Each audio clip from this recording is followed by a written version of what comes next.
Լուսանկարում 2 օր առաջ մահացած պայմանագրային զինծառայողն է 22-ամյա Դավիթ Մանուկյանը։ Դավիթը Տավուշի մարզի Բագրատաշեն համայնքում էր ապրում, ծառայում Կողբի զորամասում։ Շուրջ 4 տարի առաջ էր ծառայության մեկնել Պաշտպան հայրենիաց ծրագրով։ Տեղի ունեցածից շոկի մեջ են համագյուղացիները։ Իրան ճանաչելով շատ լավ, շատ հանգիստ, շատ խելոք երեխա էր, շատ ինքը ճանաչելով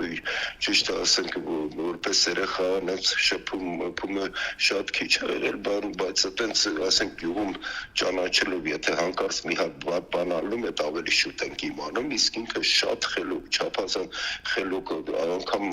ամաչելով էր բարևում ասենք այտենց ոչ մի անգամ իրանից վատ բան չենք լսել ոչ տեսել ենք ոչ լսել ենք այդ երեխուց իրանց հրամանատարությունն էլ բոլորն ասում են որ շատ լավ ծառայող երեխա ու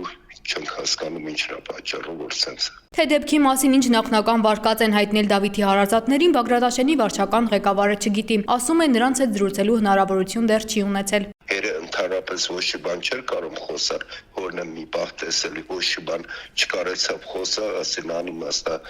հորը մոտենալը չի կարող, այնքան որ ցավակցել եմ ու վերջ այդքան չեմ կարեցել իր հետ անգամ մի բառ փոխանակեմ, որովհետև չխոսած ինքը ոչ մի բան։ Պաշտպանության նախարարությունից էլ ողբերգության մասին մանրամասներ չեն հայտնել, միայն նշել են, թե հանգամանքները պարզվում են։ Քննչական կոմիտեում դեպքի առթիվ քրեական վարույթ է նախաձեռնվել, թե ինչ հոդվածով դեռևս հայտնի չէ։ Իսկ գյուղում հիշում են ողբերգությունից ընդամենը 2 օր առաջ Դավիթը տանն էր։ Կես ընթացքում արձակուրդ եկել էր, պարոն Անտոնյան, տեսել եք բանակի մասին։ Մի քանի օր առաջ է եղել, ես չեմ տեսած եղել, բայց ասեմ մի քանի օր առաջ ընդամենը 2-3 օր առաջ աստեղ եղել, նորա բարձրացած եղել։ Այս տարի բանակում գրանցված արդեն երկրորդ մահվան դեպքն է։ Հունվարի 14-ին էլ հայտնաբերվել էր զինծառայող Վահան Պետրոսյանի դին հրազենային վնասվածքով։ Վարույթ էր նախաձեռնվել ազգուշաբար ինքնասպանության հասցնելու հատկանիշներով, մեկ անձ կալանավորված է։ Նախորդ ամիս պաշտպանության նախարարը մամուլի ասուլիսի ժամանակ 2025 թվականին բանակում գրանցված մահվան դեպքերի վիճակագրություններ ներկայացրել։ 2025 թվականին բանակում տեղի ունեցել ծառայության հետ կապված 6 եւ ծառայության հետ չկապված 24 դեպք։ Դավիթ Մանուկյանի մարմինը հողին կհանձնեն հայրենի Բագրատաշեն գյուղում փետրվարի 14-ին։